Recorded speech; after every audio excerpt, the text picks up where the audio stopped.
drive. Not fast though. She won't be able to keep up.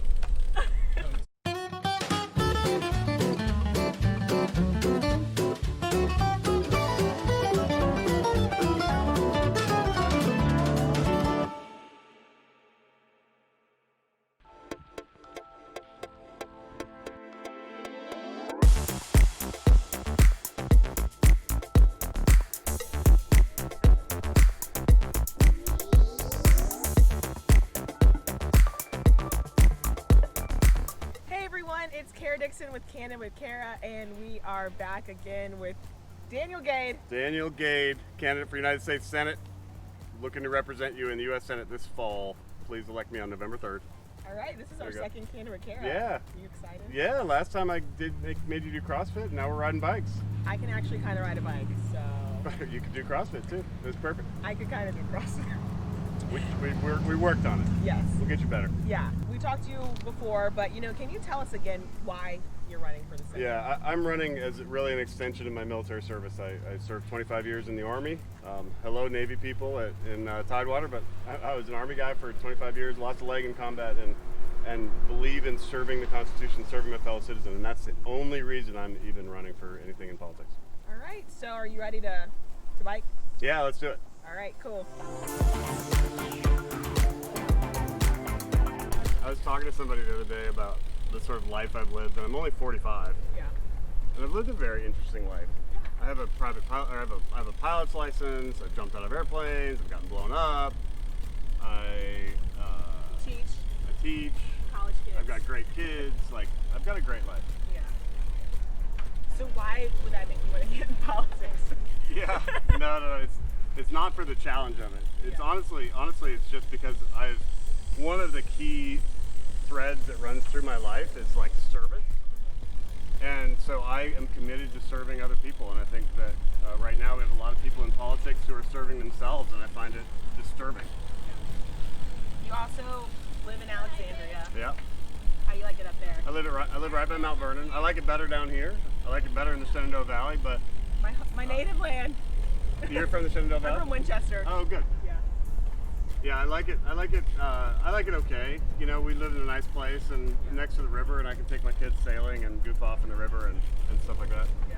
I take my sons, they're 12, and we go river jumping once in a while, where we just take our little junky fishing boat out and just jump off it into the Potomac. Yeah, that's cool. And we swim around and float down the river and pretend like we got bit by bull sharks and stuff like that.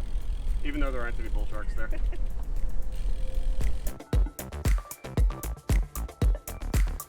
Had unlimited time, money, power, resources, what would be one issue that you would get rid of?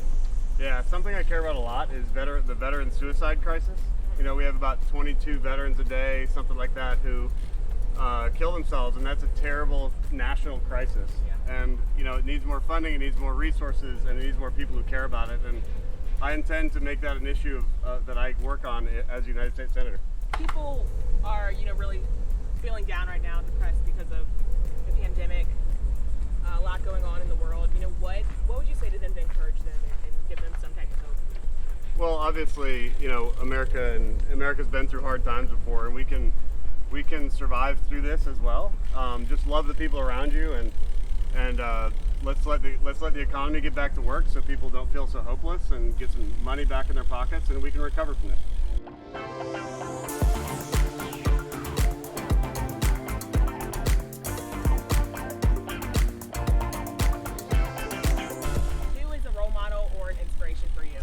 Yeah, it's not one person, it's a whole group, but the American soldier has been an inspiration of mine forever, and that's why I was proud to serve for all those years, 25 years in the Army. What is your most embarrassing memory? I don't actually... And you can say on TV. No, it's funny, I don't actually know. I've lived a pretty unembarrassing life, and so I can't think of anything that's like truly embarrassing, at least that I'd be willing to admit to however many people are watching the show right now. So do you have a crazy story, like an unbelievable story? Man, I've jumped out of airplanes. I've gotten blown up. I've ridden mountain bikes with President Bush. I've had a pretty interesting life. Yeah, I don't know.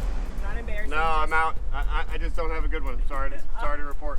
It's okay. I have plenty for both of us. Oh, Oh, good. I'm sure. If you fall off this bike right now, that'd be embarrassing. It would be the end of this episode. Candid with Gade! My leg? My leg! But as I was saying before when we were off camera, it doesn't take 2 legs to ride a bike, as I am demonstrating right now. You know, Congress has had a lot of things going on with COVID this year. What is something they did well in response to COVID, and what is something they need to do better in response to COVID? Well, I think, yeah, great question. I think responding relatively quickly was a good thing they did. I think that's the right answer.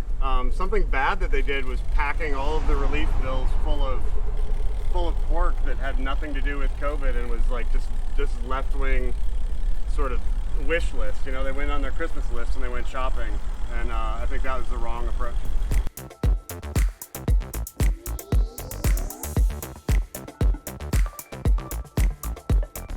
Big election, presidential election coming up.